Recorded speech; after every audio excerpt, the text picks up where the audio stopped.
publicação de um livro, que provavelmente acontece esse ano, e o memorial tem sido o nosso parceiro nas diversas atividades. Teremos uma exposição de fotos também, que será realizada. Agradecer também a Huberta, coletivo latino-americanista, que também tem nos ajudado nas atividades com realidades, especificamente nesse curso hoje. Além do curso, nós teremos uma edição de podcast, série Caminhos Latinos, sobre a América Central. Nós já tivemos uma primeira edição dessa série, mesmo do curso latino, que hoje é administrado pelo pessoal do BETA, coletivo latino-americanista. Então, além do curso, vocês podem acompanhar também as nossas atividades por meio do podcast. Vou passar então primeiro para o Rafael Lima, porque ele está de forma remota, né? E a gente tem umas questões técnicas aí, ajustamos, então esperamos que a gente consiga passar a fala do Rafael. Pode ser, Juliana? Olá, boa tarde. Vocês me escutam bem? Bom, eu acredito que sim, né? Então, bom, primeiro agradecer o convite para participar dessa aula inaugural do curso e também o interesse de todo mundo que se inscreveu. Eu tive a oportunidade de participar das duas edições para a América Central, em 2022 para Guatemala, El Salvador e Honduras, e 2023 para Costa Rica e Panamá. E eu enfoquei mais a minha análise, minhas leituras e o interesse nos temas de economia política dessa região, nas relações econômicas internacionais, nas relações de trabalho, nas migrações, remessas. Foi sobre esses temas que eu mais me dediquei. E queria falar de dois pontos que me parecem muito importantes para introduzir o debate da América Central e também para pensar esses temas que são do meu interesse. O primeiro é da vocação exportadora da região centro-americana. Então, desde a forma como a América Central se insere na economia capitalista mundial é como um modelo agroexportador tradicional da segunda metade do século XIX, a partir da conformação de elites agrárias locais e de empresas transnacionais que passam a atuar na região. Uma muito conhecida, que tem uma grande atuação em vários países, a United Fruit Company, na produção de café, banana, depois algodão, cana-de-açúcar e mineração. Então, esse padrão de acumulação segue vigente por mais de 100 anos na América Central. Então, se conformam economias de enclave, e esse é o principal motor dessas economias. Diferentemente dos países como Brasil, Argentina, Uruguai, Brasil, Argentina e México, a América Central tem um processo de industrialização tardia, que não começa nos anos 30 do século 20, mas que começa nos anos 60. Então, é tardio o processo de industrialização e de urbanização nesses países. E também particular, porque ele se dá a partir de indústrias leves, de montagem e de processamento de alimentos, que é particular também porque tem um impacto menor nas economias e nas sociedades. Não existe uma conformação de uma burguesia industrial nesses países, como ocorreu no Brasil, por exemplo. Então, essa conformação é vigente por mais de 100 anos, fica vigente por mais de 100 anos. E ela só vai só vai acontecer uma ruptura, uma crise do modelo de acumulação agroexportador tradicional a partir da implementação das políticas neoliberais, a partir dos anos 80. Então, principalmente com a iniciativa da Bacia do Caribe, que é um acordo de livre comércio entre os Estados Unidos e os países da América Central, que é assinado em 84, entra em vigor, e que vai promover uma mudança no aspecto produtivo desses países. Então, deixa de se produzir os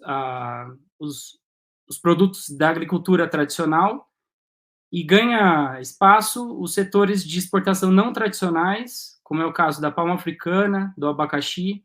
A Costa Rica, por exemplo, uma grande exportadora mundial de abacaxi. Da mineração metálica, mineração não metálica. A Nicarágua, a principal pauta de exportação da Nicarágua é o ouro, por exemplo. Depois vem o setor da indústria de alimentícia, com a carne bovina, por exemplo. mas também dos setores maquiladores, que ganham muito protagonismo nesse momento.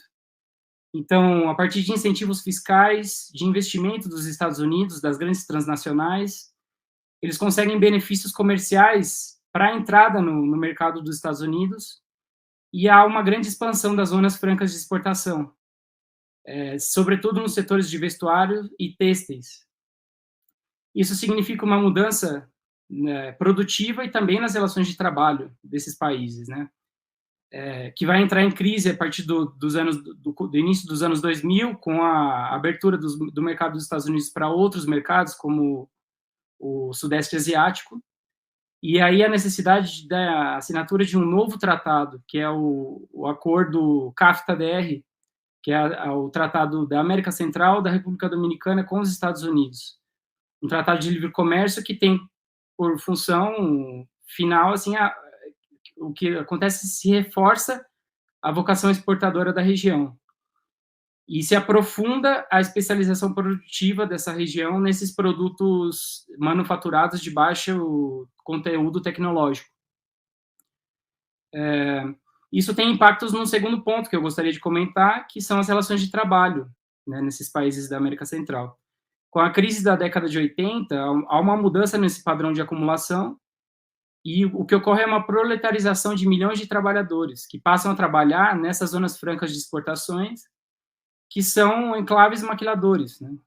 E que se aproveitam das supostas vantagens comparativas que os países centro-americanos têm pelos baixos salários, pela exploração laboral, e isso favorece essa conformação dessa nova relação capital-trabalho com a desregulamentação e flexibilização das relações de trabalho.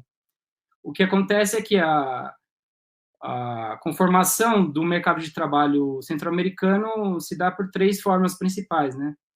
Pelo subemprego, pela informalidade, que é muito comum, a gente visitou lá na cidade da Guatemala ou em São Salvador, a capital de El Salvador, a gente viu muitas pessoas nas ruas, vendedores ambulantes que vendiam diversas coisas, tinham seus postos assim em várias praças, em várias ruas, porque a informalidade é muito presente nesses países, muito forte, uma característica da expansão do neoliberalismo nesses países também, né? E um terceiro aspecto é o da exportação da força de trabalho indireta, por meio das zonas francas de exportação, e aí se constituem os enclaves maquiladores, e, por outro lado, a exportação de força de trabalho direta, a partir das migrações. Então, as migrações também é um fenômeno que vem crescendo desde a década de 80, que assume tons dramáticos na atualidade, com as caravanas migratórias, com todas as dificuldades que os migrantes centro-americanos sofrem nos Estados Unidos, e também a importância das remessas desses migrantes, que esses migrantes enviam para os familiares que seguem nos países centro-americanos. Então, sobretudo no Triângulo Norte da América Central, em Guatemala, El Salvador e Honduras, os processos migratórios são muito fortes e as remessas são muito importantes, inclusive para a manutenção da estabilidade macroeconômica desses países. E como os mercados internos são muito pouco dinâmicos, as remessas têm um fator muito importante para que as pessoas tenham a capacidade de consumo básico, né, de manutenção do seu consumo básico, como é o caso de alimentos, de vestuário, de educação, saúde, né? Então, também é um ponto central dessa relação da América Central com os Estados Unidos. Então, para fechar, eu acredito que o elemento articulador, ou a coluna vertebral que eu pude identificar, e a gente presenciou isso lá de maneira muito evidente, é a relação de dependência dos países centro-americanos com relação aos Estados Unidos. Me parece uma questão central e nos diversos aspectos, seja no aspecto militar, pela quantidade de bases militares, pela participação nos genocídios que ocorreram na Guatemala e em El Salvador, o aspecto econômico, pelo estabelecimento dos tratados de livre comércio, pela força que as transnacionais estadunidenses têm nesses países, as franquias, né? Mas também nos aspectos político, social e cultural. Então, é isso que eu gostaria de compartilhar, e estou aberto para o debate com os colegas também que participaram da viagem. Muito obrigado. Eu vou falar muito a partir de um texto que eu e Flávia escrevemos para esse livro, discutindo um pouco, intitulado o texto, né, que deve compor um capítulo desse livro, Esquerdas da Paz. Esquerda da Paz para pensar nos governos saídos dos acordos de paz após as revoluções, o processo revolucionário centro-americano nas décadas de 70 e 80. Isso surgiu, essa ideia, portanto, desse tema, a partir desse diálogo, então, com pessoas, seja na forma remota, nas vezes que nós promovemos em 2021 e 2022, seja lá localmente, na conversa que nós tivemos com alguns grupos, algumas lideranças políticas e de movimentos sociais na América Central. Uma dessas conversas foi com componentes da Unidade Revolucionária Nacional da Guatemala, que é um partido surgido do processo revolucionário anterior da década de 70 e 80 na Guatemala.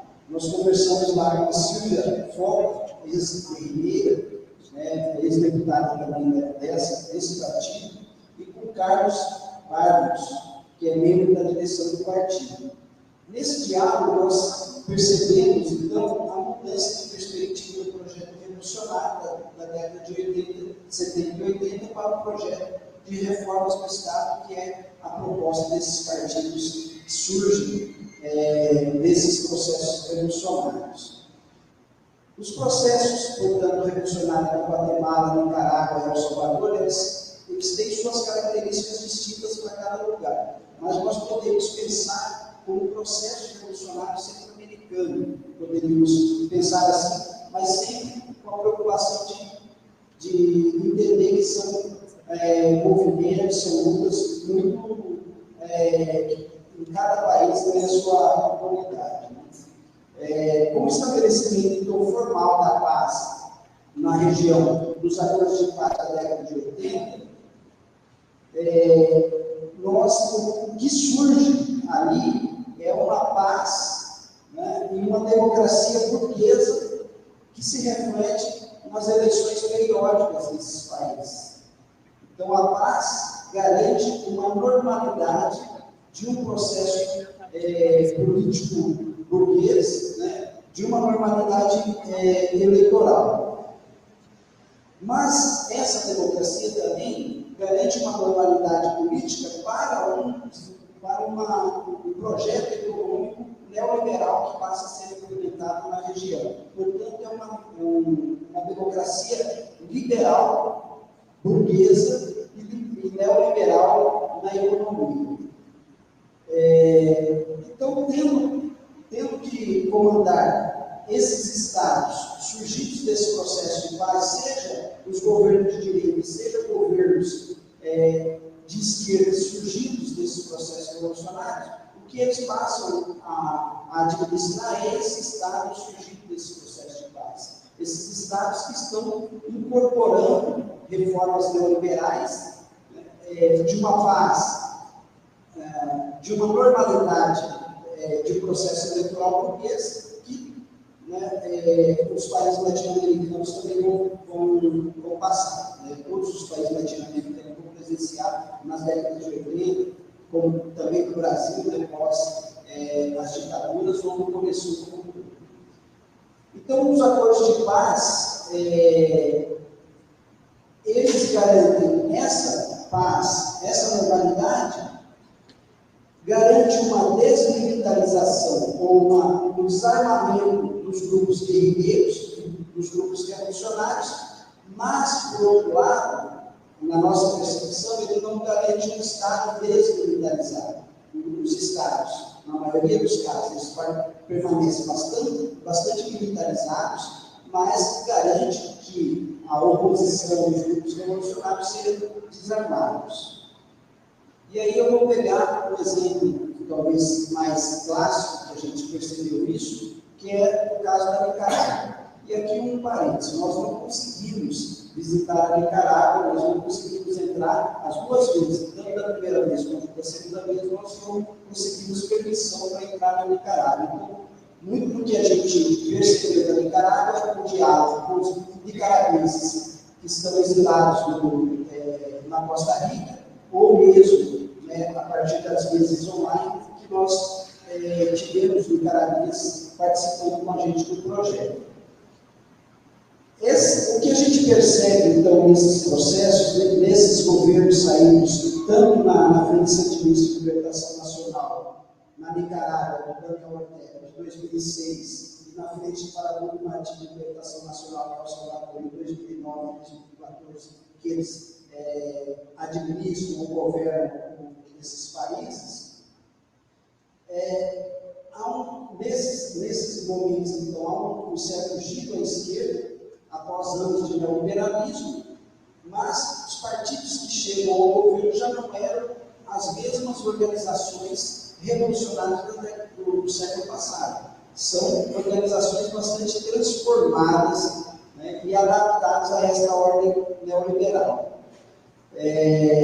Há, então, os diversos grupos que compunham as organizações revolucionárias centro-americanas no século XX, não eram homogêneos, havia muitas diferenças internas nesses grupos revolucionários. E os acordos de paz, de certa forma, tratam esses grupos como homogêneos, mas eles carregam aquelas diferenças dos processos revolucionários que se refletem nas organizações dos governos pós-revolução ou nos acordos de paz. As divergências foram superadas, em parte, pela ascendência de forças conciliadoras que levaram aos acordos de paz, mas voltaram a se manifestar no momento das organizações desses partidos como governo, nos governos. Na Nicarágua, o governo formado pela Junta de Governo de Reconstrução Nacional em junho de 79, incorporava, por exemplo, Leonida Chamou e Afonso Robledo, que era o presidente do Conselho Superior de Empresas Privadas, portanto, representantes da direita, que no acordo de paz, de certa forma, está compondo ali essa junta de governo por algum tempo. O acordo de paz delineado, então, não só na Nicarágua, mas especialmente na Nicarágua, falando, né, entre representantes dos países centro-americanos em agosto de 87, foi uma tentativa de limitar o alcance da revolução que dava sinais de se aprofundar em um poder estabelecido pela mobilização armada das milícias populares e a derrota da Guarda Nacional Socorrista.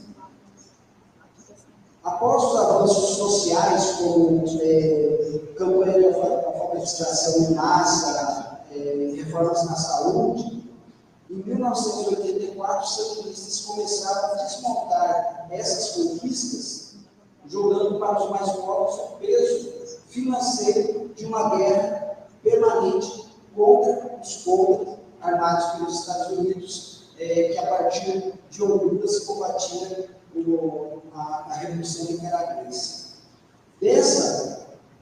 Uma síntese aí desse movimento é que surge, né, o Ortega como centralizando, né, incorporando essa resistência sandinista e também o governo. O sandinismo no poder, liderado pelo Ortega, se transformou em uma fação da burguesia ao se apossar de grande parte de terras da família Somoza e da rapina do Estado, que na Nicarágua tem o termo, né, para se referir a esse momento, que é a lapinhata, né, que é uma rapina do governo do Somoza sob o controle e nas mãos da família Ortega.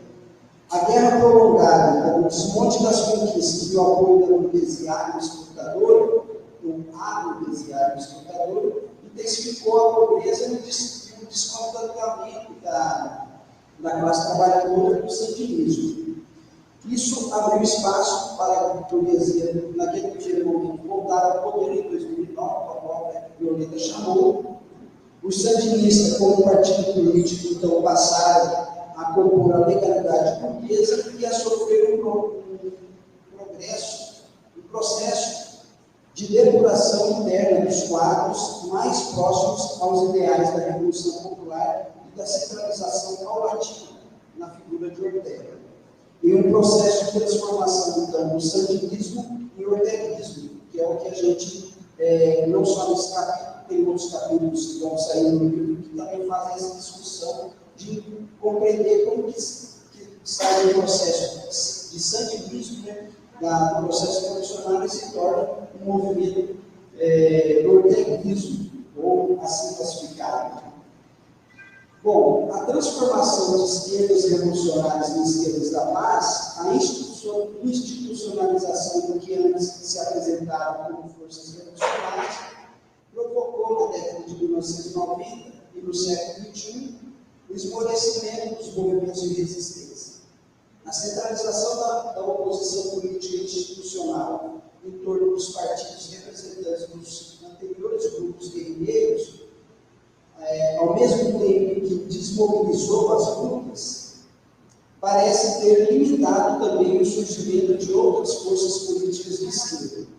As formas pretéritas de organização da classe trabalhadora, urbana e rural, por exemplo, nos sindicatos, nas organizações de luta pela terra, no caso os camponeses ou indígenas, na nossa compreensão aqui, ao menos de quem assina o capítulo, foram cooptadas ou fragilizadas, com a substituição da luta direta pelas contendas eleitorais em torno dos partidos da ordem, que se tornaram esses movimentos revolucionários como partidos, numa legalidade burguesa. Partidos da ordem para administrar essa ordem surgida dos acordos de paz e com o avanço do neoliberalismo na América Central. Então, a solidificação do neoliberalismo transformou a migração em massa para os Estados Unidos, como chamou a atenção agora o Rafael, e o trabalho informal e saídas aí, individuais para uma questão, para pessoas que não enxergam mais aí, num processo ou numa bandeira revolucionária uma saída coletiva, e sim tentam encontrar saídas individuais para o grande indivíduo naquela região centro-americana. Os movimentos sociais surgidos desses tempos, que é algo que a gente percebeu também no diálogo com os movimentos, parecem não reivindicar a herança das guerras revolucionárias das décadas de 70 e 80. Da unidade em torno das bandeiras revolucionárias da década de 70 e 80, por vezes da década de 60, para a pluralidade das demandas, os grupos e coletivos se organizam em torno de temas diversos, em escalas locais ou nacionais, conectados a movimentos locais, mas também movimentos internacionais, que é uma realidade não só centro-americana, né? Mundial, mas podemos pensar em latino-americana. Então, algumas velhas bandeiras, esses movimentos atuais, eles não necessariamente reivindicam os processos revolucionários do século XX, com exceção dos partidos organizados, surgidos após os acordos de paz, né, os partidos de esquerda que reivindicam aquele momento. Agora, esses movimentos sociais não necessariamente reivindicam, mas eles não têm como não levantar bandeiras históricas que os revolucionários já levantaram no século XX, como, por exemplo, o acesso à terra ou o controle do território para os camponeses e povos originários da América Central. E aí a gente conheceu experiências muito interessantes dessa luta camponesa e mesmo luta urbana, que ainda reivindicam bandeiras do século XX, mas que não são bandeiras do século XX, porque são dilemas não resolvidos na América Latina. O acesso à terra como no Brasil, algo fundamental para você pensar nesse desenvolvimento dessas regiões, dessas populações. Então, essa questão não resolvida pelas revoluções e ou governos subsequentes, que é, por exemplo, o acesso à terra, não foi resolvida pelos governos surgidos dos processos revolucionários, nem pelos governos de direito, acresce também o problema, hoje, do aquecimento global, Central tem se expressado em fenômenos climáticos extremos. E aí a gente percebe isso em vários cantos da América Latina, mas na América Central talvez isso esteja mais aflorado, esse problema do aquecimento global e o que ele provoca nas populações, especialmente rurais da América Central. Então, a disputa entre, de um lado, a exploração capitalista da terra para o monocultivo e extrativismo, e, de outro, o uso para a subsistência e reprodução da vida de comunidades camponesas indígenas, gera uma contradição que alimenta lutas pelo território. Nesses debates contra o avanço do neoliberalismo nas políticas de Estado, não raro, os movimentos se defrontam com governos que se projetam herdeiros das revoluções do século XX, como no caso da Nicarágua, onde desde 2018 um levante, especialmente da juventude urbana, colocou em xeque o governo de Daniel Ortega, porque o governo tentou impor uma reforma da Previdência, não muito diferente do Brasil, reforma da Previdência, houve um levante e houve a repressão. A partir daí descambou o fechamento do regime de Ortega, inclusive com a expulsão de muitos ex-combatentes, ex-parceiros do sandinismo, e que a gente entende que é um dos motivos que nós não conseguimos entrar na Nicarágua. E aqui eu finalizo, espero não ter extrapolado, estou falando muito rápido. Tá bom? Obrigado. E aí a gente conversa com vocês.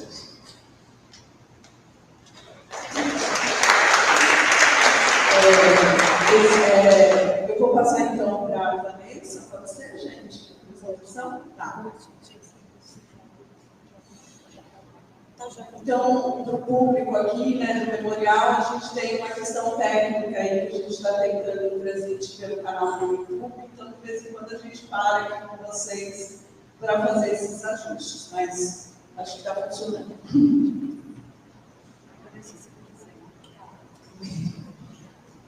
Oi, gente, boa tarde. Eu sou Vanessa Oliveira, sou jornalista, professora de jornalismo na PUC aqui de São Paulo e no Mackenzie.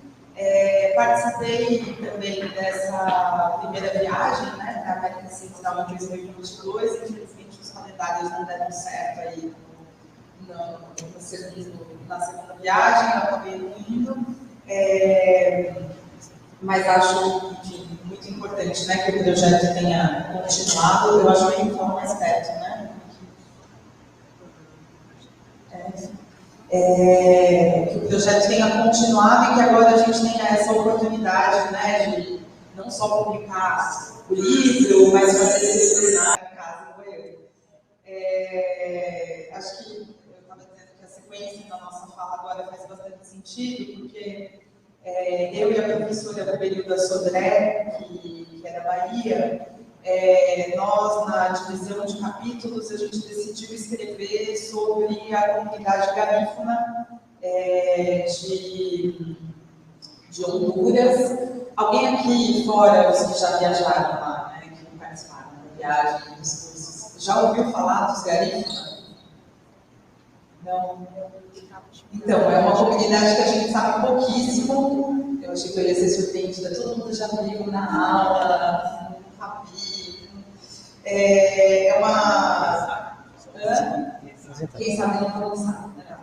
Que é uma comunidade negra, né, que tem uma concentração maior em Honduras, mas está em vários países da América Central e que enfrenta hoje o que o Vitor mencionou em relação a essa disparidade desses governos da base, desses governos que vêm de movimentos de esquerda e que, em algum momento, têm dificuldade de ter, né, essa conexão com povos originários, com comunidades marginalizadas ao longo da história, mas que, de alguma forma, se utilizaram dessas comunidades ou tinham, antes de serem eleitos, relações importantes com essas comunidades, inclusive que os ajudaram aí a se eleger, né? Então, eu também parto desse texto que a gente produziu para o livro. Eu vou tentar não dar muito spoiler, né? Porque senão não tem graça, vocês vão ler o livro depois. E dentro desse curso, a gente tem uma aula sobre Honduras e está tudo certo para que venha conversar com a gente. Hoje, a principal liderança dessa comunidade hondurenha, a Miriam Miranda, que vai conversar com a gente na aula sobre Honduras. Então, eu vou aproveitar para fazer uma propaganda, sugerir que vocês façam um esforço aí, essa vai ser online mesmo, né, totalmente online, e participem com a gente dessa conversa, né. Os garífunas têm uma história que é muito diferente do que a gente costuma, se a gente pensasse em comunidade negra no Brasil, comunidades negras no Brasil e a comunidade garífuna, a gente vai escorregar em várias leituras, porque ela não é uma história tão óbvia, né? A narrativa garífuna conta que em 1635 um barco com pessoas escravizadas vindo, a gente não tem ainda, né? Porque eu tenho uma mapinha dela, depois eu volto para mostrar para vocês. Vindo das Antilhas, aliás, vindo em direção ao Mar do Caribe, não consegue continuar a viagem, né?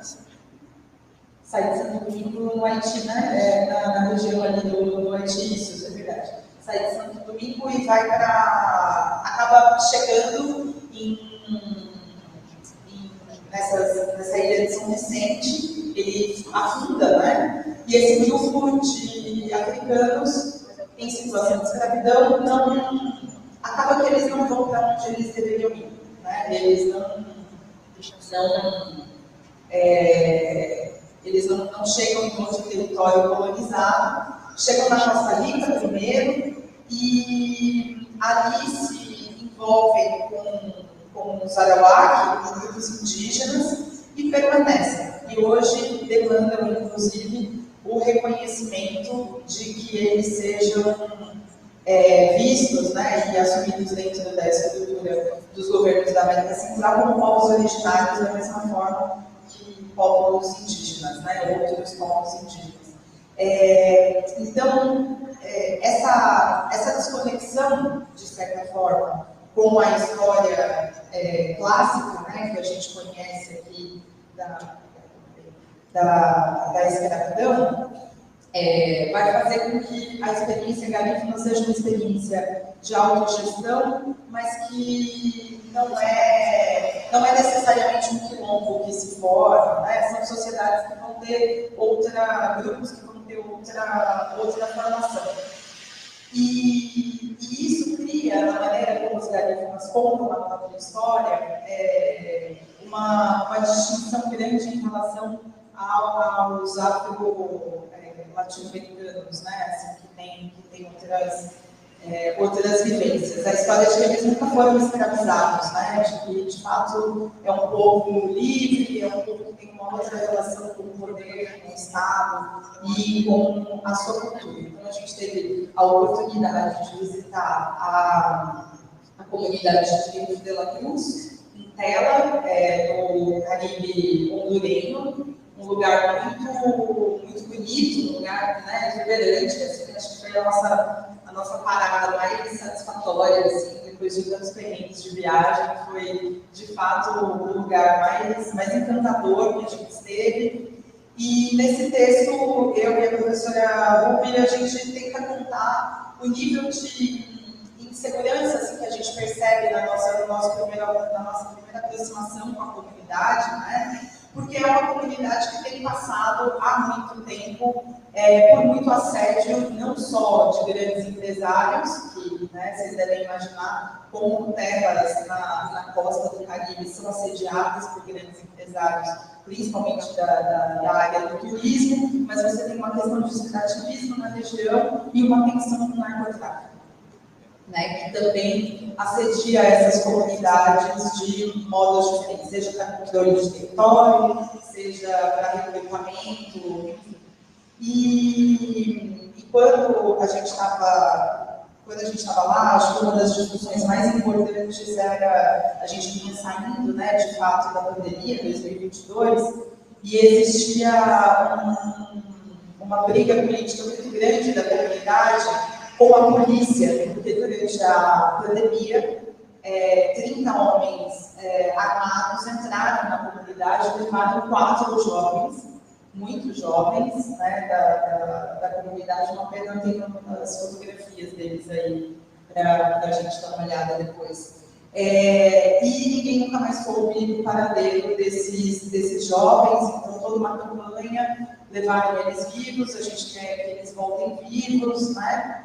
E a polícia e os governos sem dar nenhuma resposta efetiva. Então, assim, acho que essa desconfiança, né, um pouco esse afastamento que a gente sentiu ali no início, se refletia muito, né, a gente ficou mais, como comunidade, muito mais visível no último período, as pessoas vêm até aqui, não resolvem o problema. Aos poucos, o César, que foi o nosso interlocutor lá, foi se abrindo um pouco mais e contando para a gente mais histórias. Então, assim, para dar um pouco uma noção para vocês de como funciona essa distribuição dessa população, Honduras é hoje, está bem agradável, a gente está bem fácil hoje, com barulhos de resistência que vocês querem, então,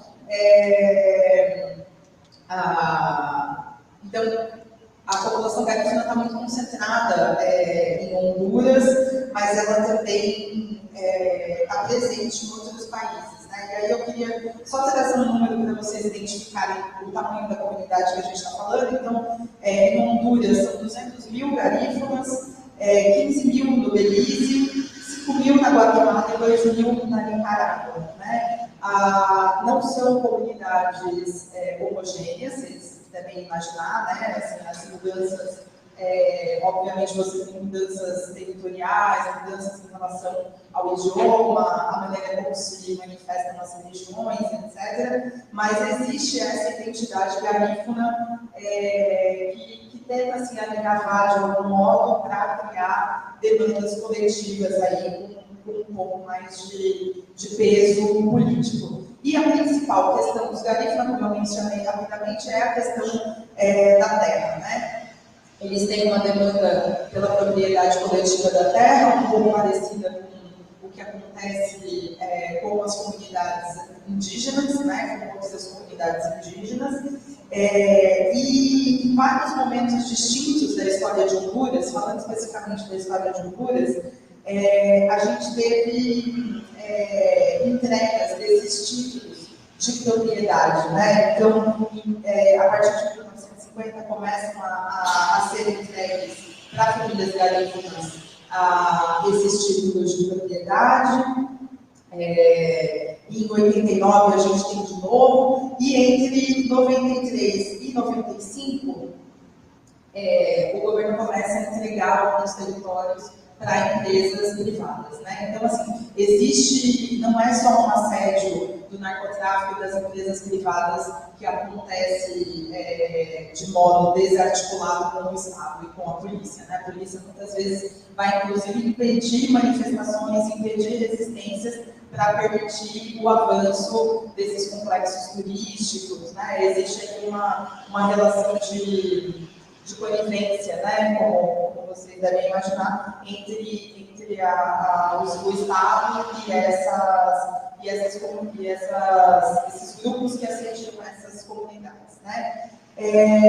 Eu trouxe também uma frase da Miriam Miranda que eu vou ler para vocês, para falar um pouco sobre a relação com o território, né? Por isso eu digo que isso se assemelha bastante os garífunos, embora tenha uma mistura ali do inglês, né? Tem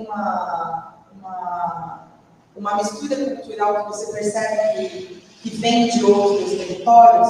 Eles reivindicam Honduras como seu território pelo tempo em que eles estão na região, né? Em que eles constroem essa relação entre indígenas e africanos escravizados até aquele momento no território. Mas a visão com a terra é muito semelhante a outros grupos, inclusive talvez por conta justamente realmente dessa proximidade, né? Aí a Miriam Miranda, que é essa ativista que vai conversar com a gente, da UFMET, que é a organização garífuna de Honduras, que era muito próxima de Berta Cáceres, que é a liderança indígena, né, do Copim, que acho que vocês vão ouvir falar bastante também nesse curso. Ela comenta: a visão do território comunitário é parte integral da nossa visão de mundo, cimentada na família extensa e na matrifocalidade que perdura até hoje. Perder nosso território é como perder nossa mãe, nossa vida. Essa fala dela é de uma entrevista de uma TV regional que aconteceu em 2002. E aí, assim, existe uma briga muito grande para que exista esse diálogo com o poder público, né? Uma tentativa de que esse diálogo com o poder público aconteça. Então, em algum momento, em janeiro de 2022, a gente foi logo, teve eleições, foi logo que a gente, 6 meses depois, a gente estava no território, e houve uma candidata que ganhou as eleições como Francisco Moração, Giovanna Bermudez, que ganhou como deputada.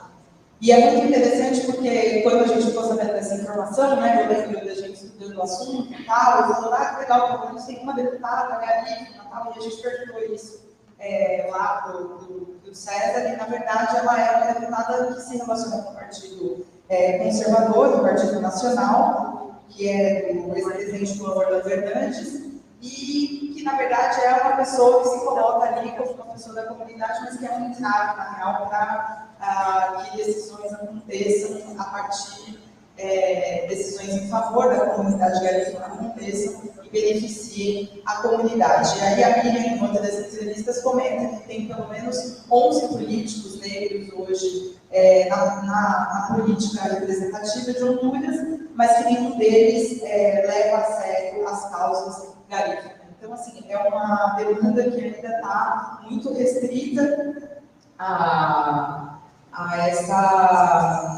ao espaço da militância, né, que não conseguiu chegar até o governo. E aí, quando a Silmara Castro chega ao poder, que esposa do Manuel Zelaya, que sofreu um golpe em 2009, né, do Partido Progressista de Honduras, existe uma expectativa muito grande de que os garífunas finalmente tenham uma interlocução no Estado, e a partir já do primeiro ano isso não se reflete, né? Isso não chega a dar frutos, né? Vamos dizer assim. Então, quando a gente encerrou esse capítulo, acompanhei um pouco mais, acho que a gente vai ter oportunidade de conversar com a Miriam, e é legal que a gente pergunte um pouco como anda essa discussão para ela, né, que está ali no dia a dia da luta. Os garífunas tinham sido recebidos, queriam ser recebidos naquele momento ali isso eu estou falando de 2023, né, final de 2022, começo de 2023, pela Silmara Castro, pela presidenta. Quem recebeu foi o secretário da presidência, que por acaso é o Manuel Zelaya, e que a comunidade reclamou de ter sido muito mal recebida, de não ter, de fato, conseguido conversar, né? Existe uma demanda pela construção de uma rodovia na região, né? Enfim, você tem que eu acho que é uma coisa muito familiar da gente também, né? Quando a gente pensa outros governos latino-americanos que tiveram a oportunidade de partidos de esquerda chegarem até o poder, né? Essa expectativa da interlocução, essa expectativa da resolução de problemas históricos que, no final das contas, não acabam se concretizando, né? Assim, que ficam pelo meio do caminho. Então, para não contar mais, assim, muitos detalhes, talvez eu até esteja contando detalhes de menos, com medo de dar spoiler demais para vocês. Eu acho que o mais interessante é reconhecer naquele território, né, nessa região, a existência de uma comunidade negra tão extensa, com uma história tão diferente da nossa, né? Porque eu acho que quando a gente pensa América Latina, quando a gente pensa história de colonização, escravidão, pelo menos para mim foi o que mais me chamou a atenção, a gente vai com alguns lugares comuns, né, para identificar quais são as grandes questões dessas comunidades, e em Honduras a gente deu vários passos para trás e falou, não, peraí, aqui a gente tem um outro processo para compreender, para entender, inclusive, a maneira como essa negritude vai se manifestar, a maneira como essa negritude vai se colocar quando ela entra em contato com outros grupos militantes negros pela América Latina, porque as demandas são muito diversas, né? As demandas por reconhecimento, por cotas, né? Assim, são diferentes. Você tem um povo originário negro no meio da América Central pedindo por terra, com problemas semelhantes, obviamente, que o racismo está ali, né? Mas, por exemplo, o César, nosso entrevistado, reagiu a discussões sobre racismo breves que nós tivemos naquela visita de uma maneira muito diferente, como a gente sabe que ouviria aqui de movimentos quilombolas, ou que a gente está acostumado, né, a lidar na nossa dinâmica militante do dia a dia. Assim. Então, convido vocês a assistirem essa aula sobre Honduras, para que a gente fale um pouquinho mais e tenha a oportunidade de escutar a Miriam Miranda, que na época, quando a gente foi para Honduras, não estava disponível para falar com a gente, ela não pôde encontrar com a gente, e foi uma grande pena, assim, embora tenha sido incrível com o César. Só para finalizar, então, a cultura garífuna hoje, ela é reconhecida como patrimônio cultural imaterial e universal da Unesco desde 2001. Então, para a gente levantar de novo aquela questão do quão pouco a gente conhece a nossa região, né? Quão pouco a gente conhece a variedade das lutas que estão aí acontecendo o tempo inteiro na nossa América. É isso, gente. Obrigada. Passei do tempo, fui rápido demais. Tudo certo, pessoal. Esses slides que realmente a gente não está conseguindo projetar. Mas eu espero que a gente consiga projetar o vídeo, as fotos depois, né, Júlia? Aí no intervalo, né, entre essa aula de abertura e o lançamento do livro, a gente vai projetar algumas fotos e aí vão ter fotos desse nosso encontro também. E também no coffee a gente pode conversar um pouco, se vocês quiserem, sobre essas fotos. Vou passar então para o Carlos. Carlos também sem slides, peço desculpa para a mesa e para o pessoal aqui no memorial, mas a gente está ajustando aqui essa participação híbrida de realidades que a gente ainda não tinha tentado, que está funcionando, né? Gente, boa tarde. Primeiro, desculpa o atraso. Um pouco mais perto, aqui assim. Nossa, eu tenho um tremor essencial, o problema que eu tenho. O microfone fica dando algumas tremidinhas, né? Bom, meu nome é Carlos, atualmente eu sou doutorando no PROLAN, no Programa de Integração Latino-Americana, e justamente eu entrei no PROLAN esse ano a partir do tema que eu vou discutir agora, né? Eu participei do Realidades, acho que desde 2015, 2016, faz algum tempo, né? Desde o projeto de Cuba. Mas nesse projeto aqui da América Central eu não consegui, também por questões de agenda, e na viagem de 2022, eu participei da viagem de 2023, que foi para o Panamá e a Costa Rica. Eu vou comentar um pouquinho aqui do projeto de pesquisa e também do texto que está dentro do livro que a gente vai lançar sobre a América Central, relacionado ao povo Una no Panamá. Acho que quando a gente pensa em Panamá, logo vem em mente a questão do canal, também Panamá Papers, né? Mas tem também uma população indígena muito representativa dentro do Panamá. Bom, a gente não vai ter aqui os slides, mas eu mostraria um mapa aqui sobre como existem 4 comarcas indígenas lá no Panamá, então existe uma ocupação representativa, né? Mas, bom, eu vou comentar aqui essa especificidade do povo Guna, né? Acho que uma primeira curiosidade, o povo Guna é quem cunhou o termo Abya-Yala, né? Então, esse termo que é utilizado como sinônimo da América, né? Então, desde a América do Norte até a América do Sul. Eu vou comentar também especificamente da questão da autonomia, né? É um povo que tem, historicamente, uma das primeiras autonomias jurídicas de uma população indígena aqui na América. Então, desde 1938, eles têm o direito, na Constituição Panameia, ao seu território, especificamente na comarca de Gunayala. Bom, aí eu vou comentar aqui um pouco a evolução da luta por autonomia do povo Guna na sua relação com o Estado panamenho. Acho que é uma evolução de base, que tem transformações, que tem também formas ali de auto-organização que vão mudando um pouco ao longo do tempo, né? Acho que comentar um pouco.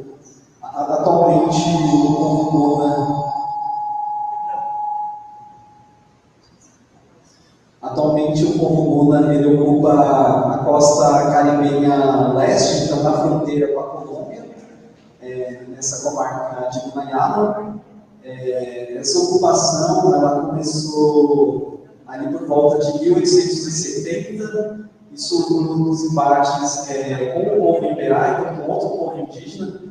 Anteriormente, eles ocupavam o território das montanhas, né? Eles se referem enquanto povo das montanhas, mas esse processo aí nas lutas do século XIX, eles migraram para a costa. Então atualmente eles ocupam acho que por volta de 30 ilhas habitadas, mais outras 330 ilhas não habitadas. Então esse território que ele acompanha, mas a ocupação e a relação também do Estado foi mudando um pouco ao longo do tempo, né? O Panamá, ele adquire a sua independência, agora não lembro, acho que é 1903 ou 1904 em relação à Colômbia, mas antes disso, então, era todo um território colombiano. Nesse período do território colombiano existia um acordo do povo Guna junto com a Colômbia de uma autonomia, só que era uma autonomia não constitucional.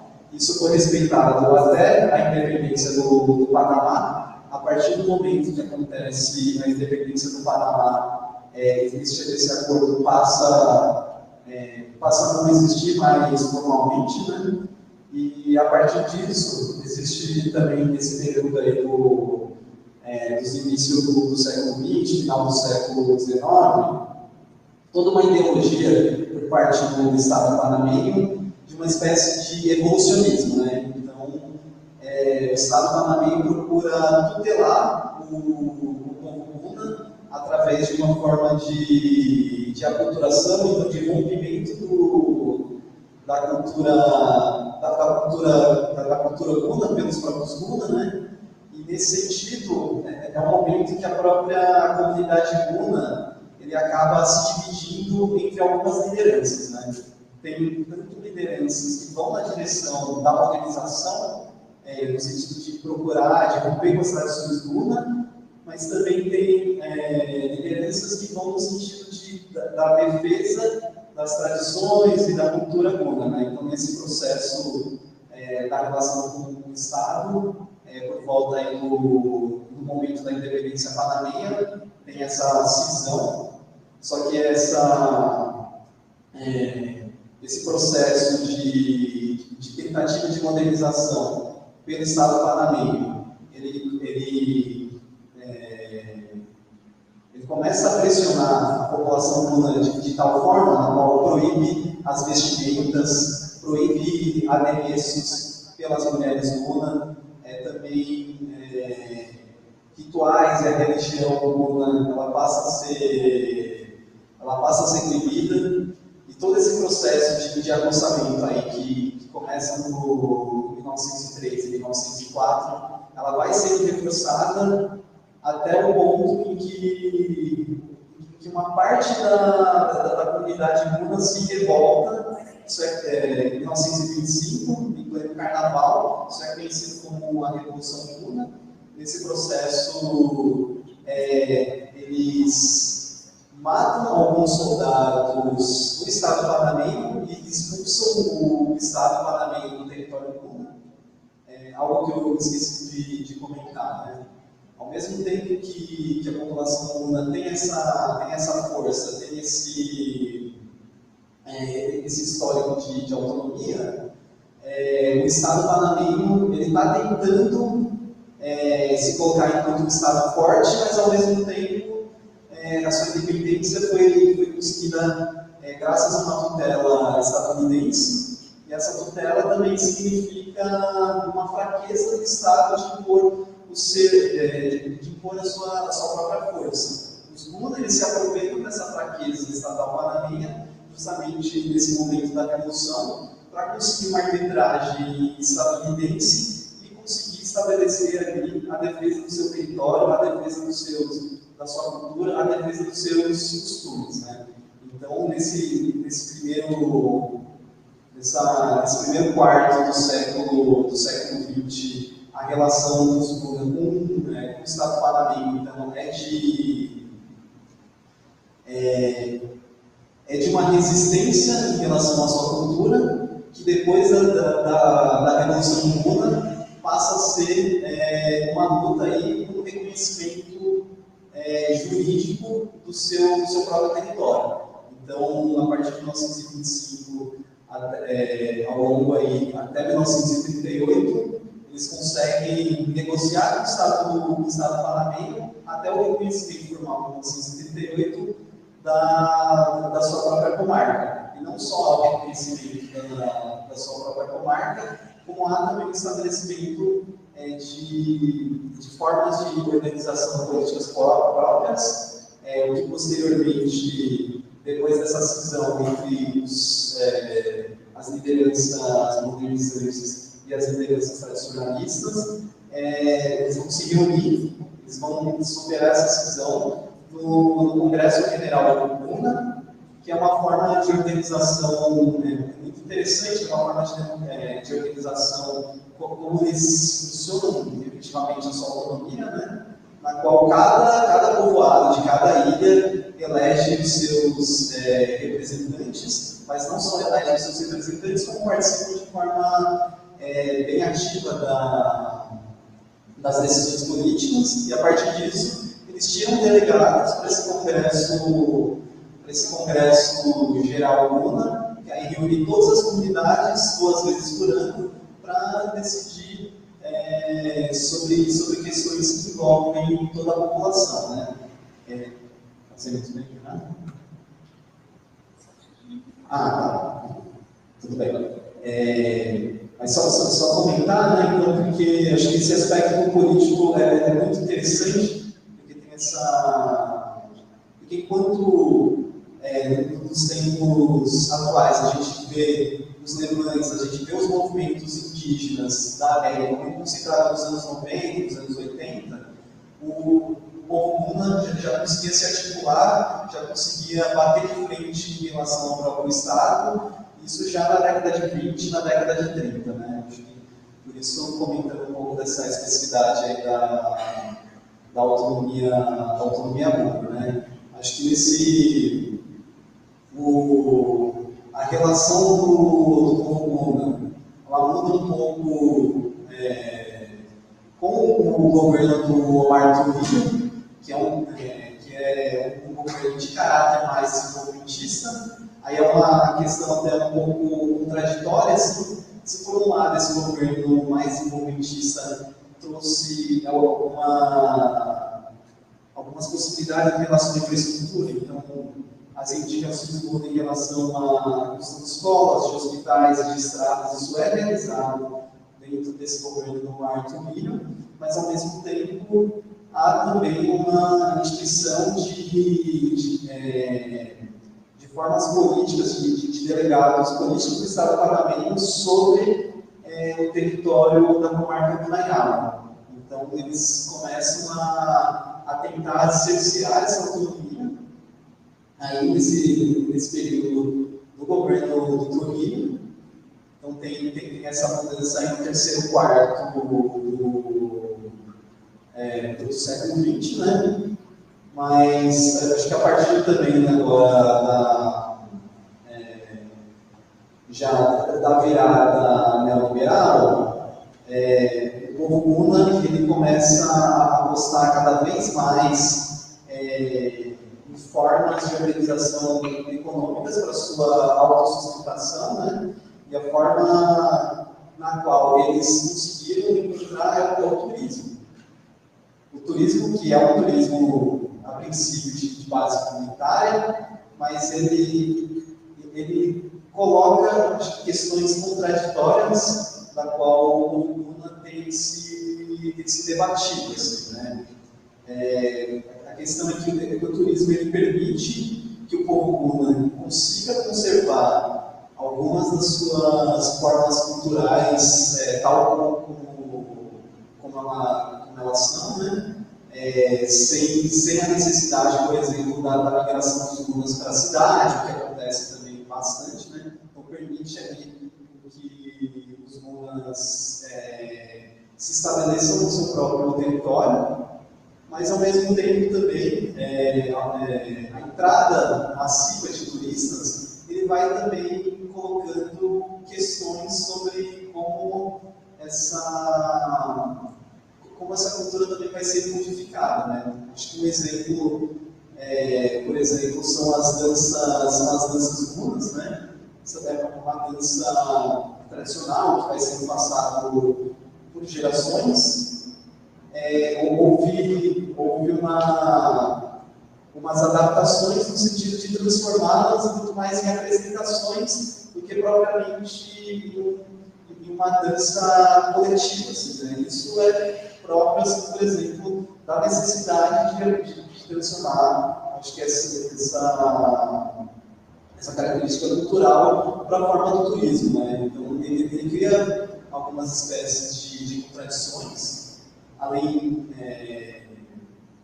de, por exemplo, ter questões também de formas da propriedade. Né? Acho que Gunayala é um território que tem tanto uma parte da costa como 360 ilhas. Algumas ilhas elas são propriedade privada de alguém Guna, né? Existe uma regra que toda propriedade naquele local tem necessariamente que pertencer ao alguém do Guna, mas também existem formas comunitárias nas quais ilhas pertencem a todo um povo, a toda uma comunidade. Existem toda essa combinação de formas de propriedade, mas que o turismo acaba elevando um pouco acaba elevando um pouco a contradição dessas formas, né? Na qual, por exemplo, alguns Gunas que conseguiram se estabelecer nas ilhas mais turísticas começam a comprar outras ilhas. Então começam a ter um acúmulo de territórios voltados ao turismo, ao mesmo tempo, isso já dos anos 2000 para cá, a própria elevação do nível da água do mar, ela acaba colocando questões críticas em algumas das ilhas, na qual populações inteiras estão tendo que sair porque os alagamentos estão aumentando cada vez mais. Então, eu acho que principalmente agora, no século XXI, a questão do aquecimento global tem sido um tema ali central para o povo Guna, né? Mas, bom, acho que passado esse panorama assim, histórico por quartos assim, das décadas do século XX, comentar um pouco como o povo Guna conseguiu se articular de forma coletiva a defender a sua autonomia também de formas democráticas, de democracia direta, de democracia consensuada, e também, só que dentro dos marcos do capitalismo global, né? Então, tendo que se organizar economicamente para conseguir se sustentar economicamente na sua relação tanto com o Estado panameiro, mas também para adquirir os bens necessários que eles precisam, né? Então, acho que essa forma, muito interessante e contraditória de uma autonomia política dentro de uma economia global capitalista. Acho que era isso que eu queria comentar um pouco, esse panorama do povo Guna.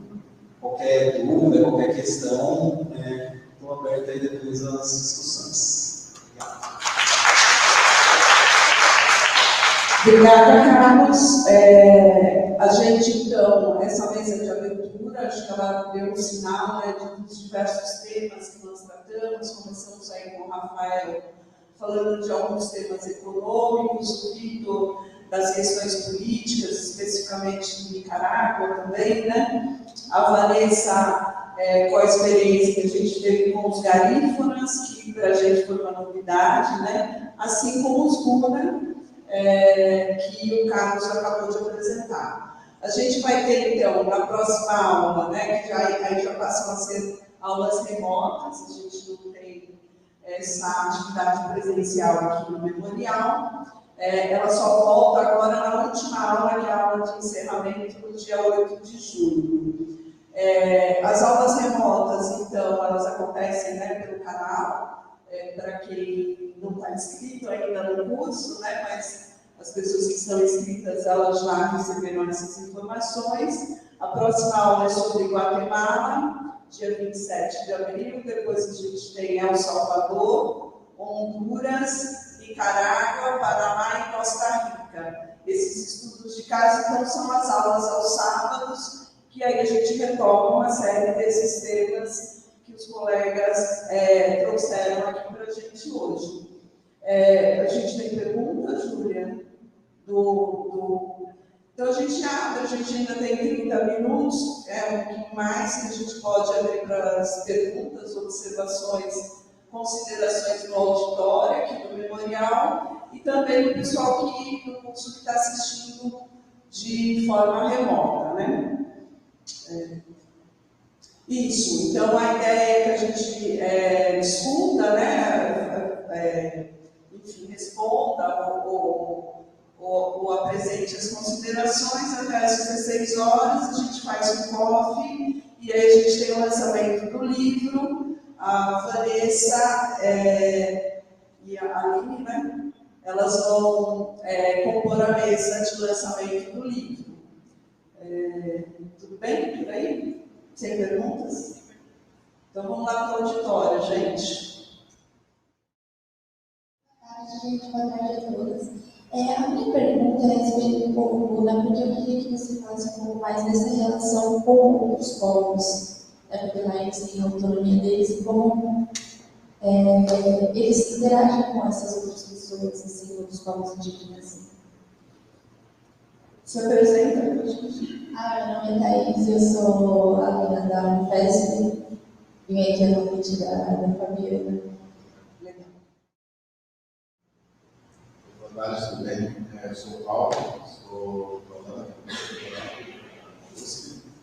E minha pesquisa é um comparativo de países da América do Sul, sobre as crises especiais que esse país tem tendo ao longo da última década, de modo mais consistente.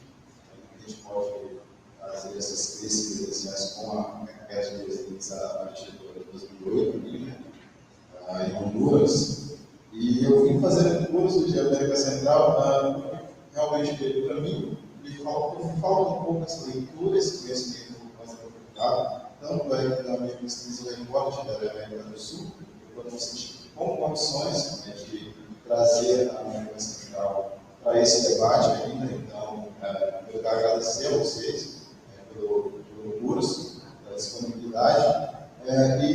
Bom, eu sou egresso da UNILA, as relações internacionais de integração, né? Então a gente traz algumas discussões sobre ativo interessantes e importantes.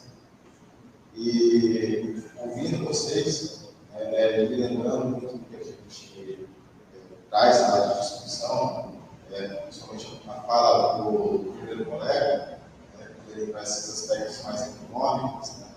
No final das contas, esses aspectos econômicos eles impactam a América Latina de forma similar, claro, com algumas, talvez que varia a resposta em cada lugar, à questão da governança, do liberalismo, da globalização, como a gente se relaciona enquanto povos.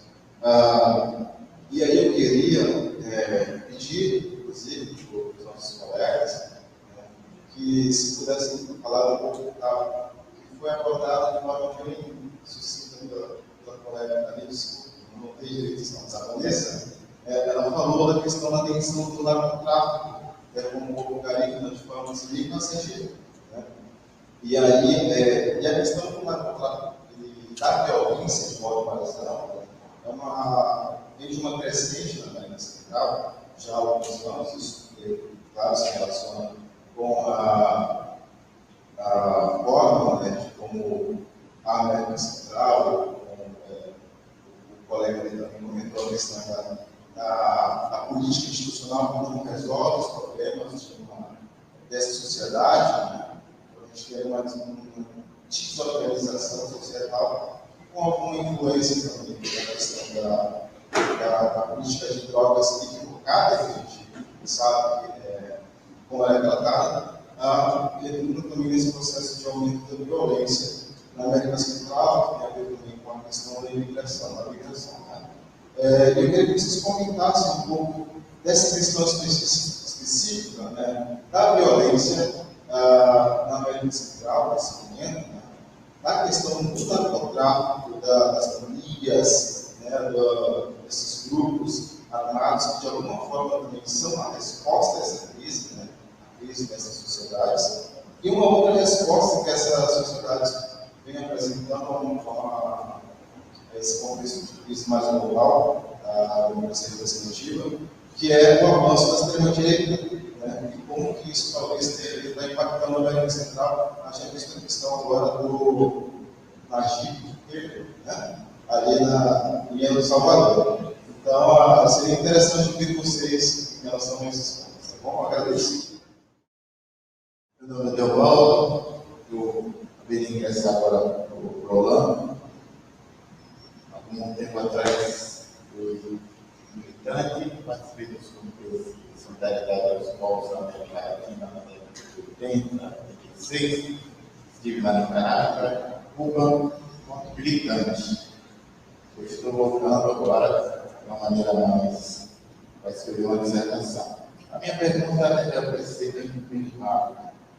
Houve nesse período uma efervescência no sentido, na década de 80, que haveria uma mudança, uma investida no sentido da América Latina, devido às nossas expectativas, transformações. Mas parece que isso aí frustrou, Tivemos aí um retrocesso. Por que esse retrocesso e o avanço na extrema-direita, aonde nós, a esquerda, estamos falhando, como nós podemos retomar essa discussão com essas experiências, pequenas experiências, mas mais abrangente, mais abrangente, teve um período que a gente atingia uma população maior, mais ou menos. Eu fiquei esperando bem esse livro que vai ser publicado, porque pela mesa foi bem instigante, eu gostei muito. A minha questão é para o Rafael.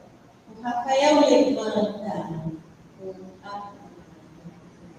ele argumenta que as mudanças no mercado do trabalho na América Central constroem novas relações de trabalho. Ele aponta dois elementos que especificam essas novas relações de trabalho. Um é a informalidade e outro que ele chama de proletarização. Minha primeira questão para você, Rafael. Afinal de contas, o que é que tem de novo? E esse é um processo desde o século XIX sobrenatural, que é a centralização da informalidade. A outra questão é se você tem dados estatísticos sobre, supondo que seja um aumento da informalidade na América Central. Que dados que você tem para dar consistência para essa sua argumentação de que essas são mudanças nas relações de trabalho? Não, algumas foi direcionado, né, eu acho que uma pergunta para a aula, eu acho que para alguns comentários. Uma questão que permanece, alguém perguntou, comentou sobre as permanências ou retrocessos. As permanências na América Latina é a relação de dependência.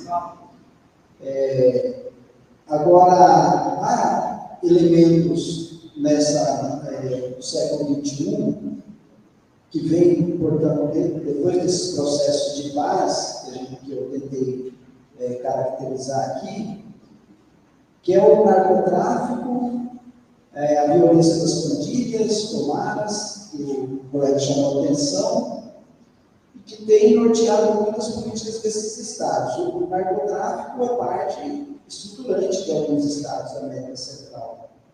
Né? Fala-se, inclusive, de narco-estado. Então,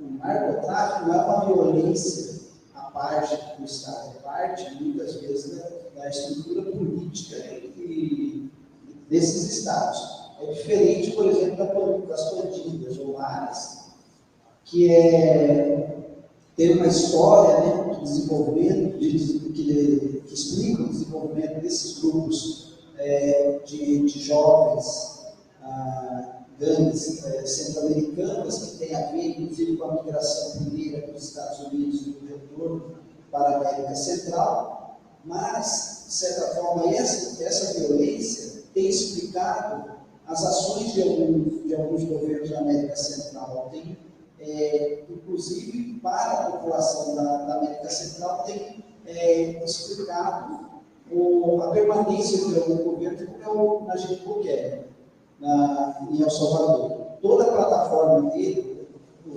não toda, né, mas a plataforma dele é centrada no combate às pandilhas. Mas isso também era do governo anterior, né, de governos, inclusive de esquerda, da FMLN, que também teve que negociar com as pandilhas em algum momento para continuar administrando o Estado. E o Bukele, no primeiro momento, negocia e depois parte para cima de um Estado bastante militarizado. El Salvador se destaca no mundo pela população carcerária em relação à população do país, porque historicamente é China, Estados Unidos, China, Brasil.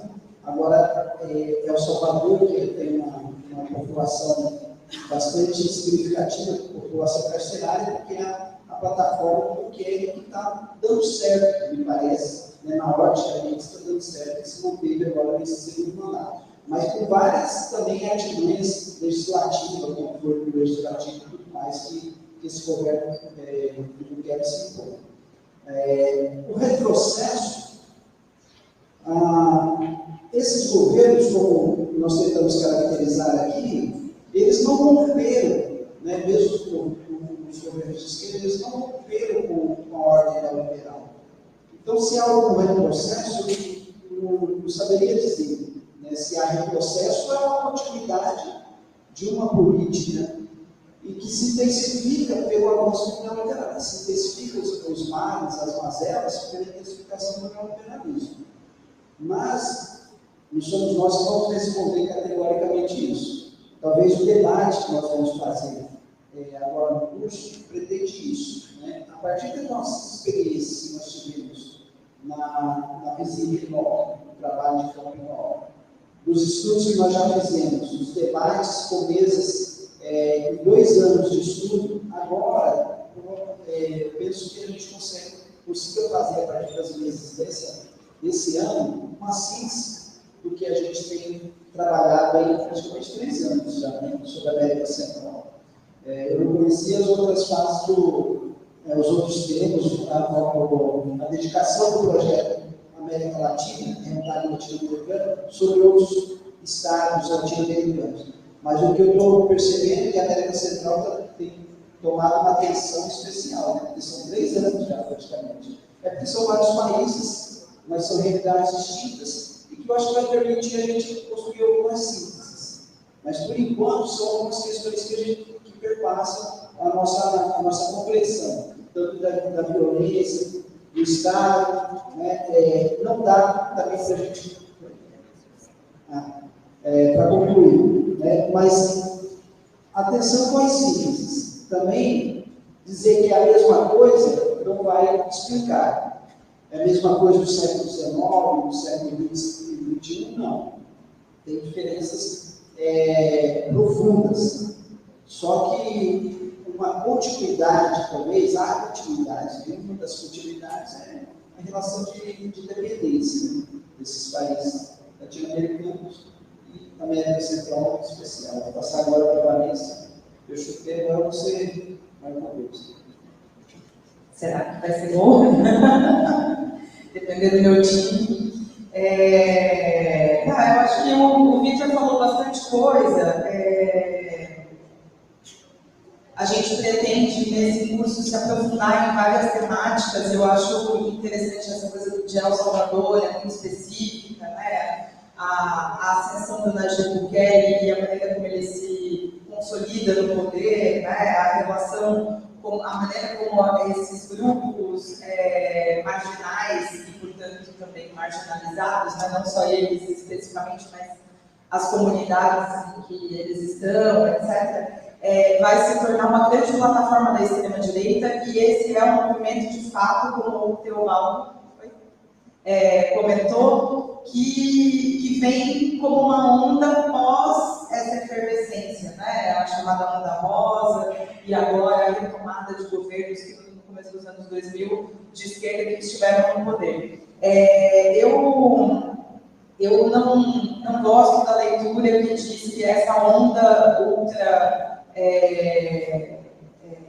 de ultradireita, ela é só por essas expectativas frustradas, né? Eu acho que tem um fator que tem a ver com isso, mas ela é multifatorial, né? E a gente tem, de fato, um internacionalismo, né, de ultradireita acontecendo aí. Quando a gente olha para o Bukele, a gente se aprofunda nesse estudo, né? A gente vai identificar atores muito semelhantes aos que estão com Trump, que estão com o Orbán na Hungria, que estão com Milei na Argentina. Então, assim, é necessário ter essa realidade e essas questões a partir de um olhar global, né? A gente precisa entender isso como um movimento amplo, né? E não achar que Bolsonaro só existe no Brasil e está relacionado à milícia brasileira e as nossas, né? Assim, são coisas que no mundo globalizado também acontecem de maneira conectada, né? E daí o tamanho do desafio, né? Para pensar tudo isso. Então, acho que a gente acaba tocando nisso em alguns momentos, até porque tem, por exemplo, no caso de Honduras, tem também esse retorno, né, de um governo de esquerda, né? A gente sentiu muito isso conversando com vários grupos que hoje voltam ao poder, né, depois da saída do Zelaya. Então, essa coisa de agora a gente vai fazer acontecer. E aí a gente tem uma estrutura que está mais engessada, porque a gente tem uma direita que já não está mais desmoralizada pela sua perda, né? Pelo contrário, ela encontra eco em outros países. Talvez o que a gente precise nesse momento é recuperar os nossos ecos, né? Assim, voltar para novas conexões. Acho que é por aí. Passei. Respeitou o tempo. Carlos? Eu vou me concentrar na pergunta do Zuna. É muito interessante que nos cantos místicos, muito desses cantos se referem justamente a lutas, a batalhas com outros povos indígenas na região, né? Mas também acho que é uma coisa dinâmica, né? Isso, claro, isso jogando no passado, né? Eu comentei brevemente que eles tiveram um enfrentamento com o povo Iberá e por isso eles foram empurrados pela costa. É interessante que esse povo Iberá vivia anteriormente na região que era a cidade do Paraná mesmo. E a partir da própria ocupação ali espanhola, na cidade do Paraná, que essa população Iberá foi para a região das montanhas, que é a região de Darién, e aí o povo Guna foi para onde é agora o Parque do Nayaba, né? Mas, atualmente, os povos indígenas do Panamá, são 6 ou 7 agora, se eu não me engano, eles se organizam em federações. O próprio povo Guna, a partir do momento que ele tem essa autonomia mais antiga, ele presta assistência, né, jurídica para outros povos, pensar em organizar a sua autonomia. Então, hoje existe uma espécie de unidade, uma espécie de fraternidade entre os povos e os vários povos indígenas ali dentro do Panamá. Né? Acho que é uma diferença em relação a essas lutas passadas, né? Acho que agora talvez o formato, as questões sejam outras mesmo. A reflexão que eu tenho sobre isso é de que a assinatura dos tratados de livre comércio, os dois que eu mencionei, a iniciativa do Brasil e depois o CAFTA-DR com a República Dominicana, América Central, com os Estados Unidos, tiveram grandes impactos na proletarização da força de trabalho centro-americana. Né? O processo de urbanização vem dos anos 60, mas a partir dos anos 80 se intensifica esse processo de proletarização e a assinatura dos tratados faz com que os trabalhadores tenham que migrar do campo para as cidades. Muitos camponeses têm que sair das suas terras e têm que migrar para as grandes cidades. E a partir do momento que eles não encontram trabalho nas grandes cidades, as migrações passam a ser uma alternativa também. Então, a estruturação, e também com os projetos extrativistas, né, que são muito presentes, a gente não tocou muito nesse tema, mas tem muitos projetos extrativistas de mineração na América Central e que impactaram a relação capital-trabalho. Então, por exemplo, as migrações são mais fortes depois do processo de guerra civil. Tem que lembrar também que os anos 80 na América Central, vários países estavam em guerra civil. E as migrações são mais fortes depois do fim dessas guerras. Então, significa que o modelo econômico impactou muito nas condições da classe trabalhadora e nas migrações, né, como alternativa. E nos capítulos que eu contribuí para o livro, eu tento fazer uma sistematização das relações de trabalho, por exemplo, em termos de ocupação, desocupação, informalidade, e mostrar como a informalidade é alta. Não fiz em perspectiva histórica, fiz atual, né? Mas como impacta na economia atual dos países. E também em termos de salários, né? Uma sistematização dos salários, da canasta básica de alimentos nesses países e como não é suficiente o salário que as pessoas ganham com o valor da canasta, né? da cesta básica de alimentos. Então, eu acho que teve uma transformação que é importante de entender a partir dos anos 80, que tem relação muito direta com os tratados de livre comércio. Então, projetar algumas fotos e pedimos para o pessoal voltar, então, para o canal, né, às 16h30, que a gente também vai compartilhar ao vivo a mesa de lançamento do livro. E para o pessoal que está aqui, a gente tem um cafezinho, né, Vanessa? Para a gente tomar nesse... para ninguém sair daqui, porque o café aqui é longe, né? Então, a gente retorna às 16h30. Obrigada pela participação de